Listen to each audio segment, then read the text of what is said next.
Chicken tandoori তো অনেক খেয়েছেন, আজকে না হয় বিফ তান্দুরি তৈরি করি। সামনে যেহেতু কোরবানি ঈদ, তাই ঈদ স্পেশাল অনেক আনকমন রেসিপি পেয়ে যাবেন, আর ভালো লাগলে বানিয়ে নিতে পারবেন। আসসালামু আলাইকুম। আমি 2টা মতো পেঁয়াজ কুচি করে কেটে নিয়েছি, এর সাথে 4টা কাঁচামরিচ দিয়ে দিলাম, আর 1 ফালি পেঁপে, 2 চামচ মতো সরিষা, এটা ব্লেন্ড করে একপাশে রেখে দিয়েছি। এখন আমার কাছে দেখতে পাচ্ছেন আমি একটা গরুর পায়ের যে উপরের অংশটা ওইটা নিয়েছি। এটার ওজন ছিল মোটামুটি 3 কেজি মতো, আর এখন এগুলো উপর থেকে একটু কেটে কেটে নিচ্ছি।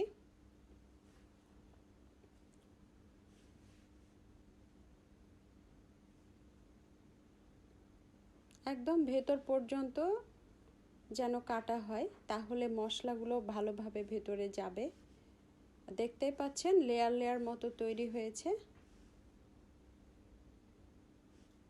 এখন আগে থেকে ব্লেন্ড করা মশলাটা দিয়ে দিলাম, এর সাথে 2 চামচ আদা বাটা, 2 চামচ টক বা মিষ্টি দই, 1 চামচ মরিচ গুঁড়া, 1 চামচ গরম মশলা গুঁড়া, 1 চামচ চিলি ফ্লেক্স, আর টেবিল চামচের 1 চামচ ধনে জিরা ভাজা গুঁড়া, লবণ আর 1 চামচ চিনি, সয়া সস 1 চামচ, 1 চামচ হোয়াইট ভিনেগার, আর সরিষার তেল 1/4 কাপের 1 কাপ। এখন সবগুলো উপকরণ খুব ভালোভাবে মাখিয়ে নিচ্ছি, আর রেডি করে রাখা বিফ পিসটা দিয়ে দিলাম, আর এটা দিয়ে খুব সুন্দর মতো একদম ভেতর পর্যন্ত মশলাটা মাখিয়ে নিব। যেহেতু এই মাংসের পিসটা অনেক বেশি মোটা, তাই একটু বেশিক্ষণ ম্যারিনেট করতে হবে, আর গরুর মাংস এমনিতেও সিদ্ধ হতে সময় লাগে। তা আমি 10 থেকে 12 ঘন্টা মতো ফ্রিজে রেখে দিয়েছিলাম।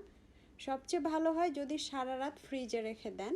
তা আমি বের করে মশলাগুলো হাত দিয়ে ভালোভাবে মুছে নিলাম, আর চুলায় একটা কড়াই দিয়ে দিয়েছি, আর এর সাথে 1/4 কাপেরই 2 কাপ সরিষার তেল আর 2 কাপ সয়াবিন তেল দিয়ে দিচ্ছি। এখন বিফ পিসটা দিয়ে দিলাম, আর একদম লো ফ্লেমে কুক করে নিতে হবে, কারণ গরুর মাংস এমনিতেই সেদ্ধ হতে সময় লাগে। আমি আবারও 2 কাপ তেল ধার দিয়ে দিলাম, আর ঢেকে ঢেকে এইভাবে বারবার একটু ঢেকে দিয়ে আর উল্টিয়ে পাল্টিয়ে নিয়ে সেদ্ধ করতে হবে।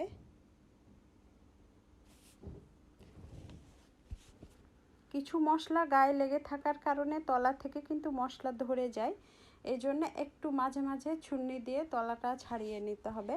আমি আবারও ঢেকে দিলাম, আর আমি কিন্তু আগেই বলেছি যে একদম লো ফ্লেমে এটা কুক করতে হবে। তো আমি নিচের তেলগুলো একটু উপরে দিয়ে দিচ্ছি। তো অলমোস্ট সেদ্ধ হয়ে এসেছে, আর অনেক সময় নিয়ে এটা কুক করতে হবে, মোটামুটি আপনার 2 থেকে 2.5 ঘন্টা মতো সময় নেবে। নিচ থেকে তেলগুলো একটু উপরে দিয়ে দিলাম, আবারও ঢাকনা দিয়ে দিচ্ছি।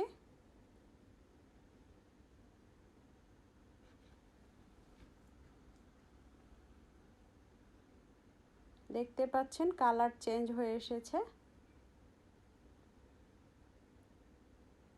নিচ থেকে একটু তেলগুলো আবারও আমি উপরে উপরে দিয়ে দিলাম, এতে করে ভিতরে যে ড্রাই ভাবটা আছে সেটা হবে না, আর কোথাও যদি একটু কাঁচা থাকে সেটা সেদ্ধ হয়ে যাবে।